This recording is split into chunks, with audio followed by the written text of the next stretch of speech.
اپنا سینہ نبوت کی پیٹھ سے ٹکرایا. میرے نبی نے پوچھا معاویہ تیرے جسم کا کون سا حصہ میری پیٹھ سے ٹکرا رہا ہے؟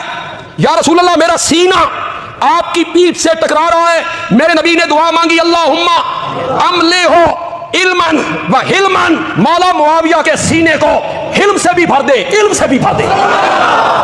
کل میں آپ سب کو مشورہ دوں گا کہ یہ جناب ایک کتاب ہے بریلوی عالم قاری ظہور احمد فیضی صاحب حافظہ اللہ، یہ کچھ عرصہ پہلے یہ کتاب منظر عام پہ آئی ہے، الاحادیث الموضوعہ فی فضائل معاویہ، یعنی حضرت معاویہ کے فضائل میں گھڑی گئی حدیثیں، موضوعات شریف لکھ دیتی سمجھ لو. اور انہوں نے اپنے مکتب فکر کے جن جن لوگوں نے نعرے لگوائے نا، اور جو جعلی وہ کتابیں، دعوت اسلامی نے بھی یہ کتاب چھاپی، اس پوری کتاب کا پوسٹ مارٹم یہ وہی ہے جس طریقے سے وہ لوگ دعا کرتے ہیں نا، ربنا آتنا فی الدنیا حسنہ وفی الآخرۃ حسنۃ وقنا عذاب النار وقنا عذاب القبر وقنا عذاب الحشر.